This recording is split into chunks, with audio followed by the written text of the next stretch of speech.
Serikali imekemea na kulaani kitendo cha baadhi ya wanawake kutupa watoto kwa lengo la kukwepa jukumu lao la msingi la kusimamia malezi, makuzi na maendeleo ya awali ya mtoto.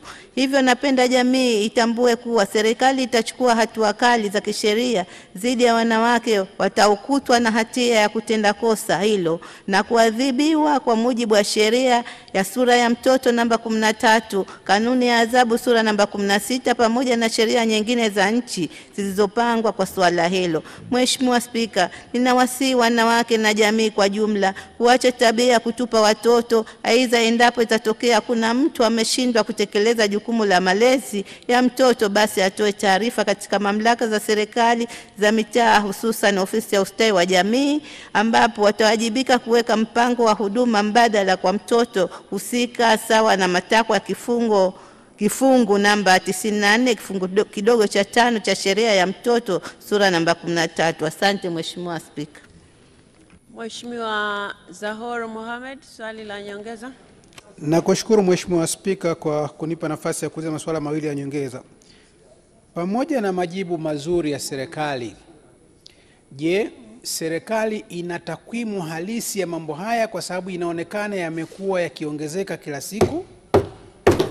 La pili, Mheshimiwa Mwenyekiti, kwa sababu ya nyongeza hiyo ambayo kila siku imekuwa ikipigwa kelele, serikali sasa haioni ipo haja ya kuboresha sheria hii ili ziwe kali zaidi? Nakushukuru sana.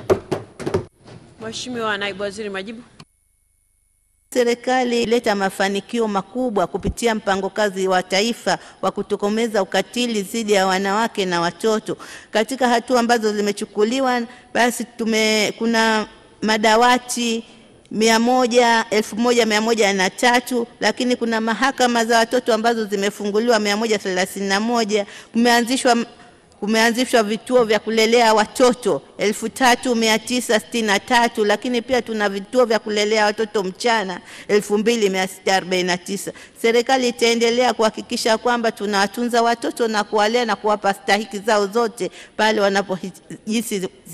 jinsi zinavyohitajika. Lakini swali lake la pili, serikali inaendelea na kuchukua sheria kali, sheria ambazo nimezieleza katika jibu langu la msingi. Sheria ya mtoto ya sura namba 13 ni adhabu kali ya faini isiyozidi shilingi milioni 5, lakini pia kuna kifungo cha miezi 6 na mengineyo ambayo jinsi matokeo ya udhalilishaji yanavyotokea, basi adhabu hizo zinaweza zikatolewa kwa pamoja.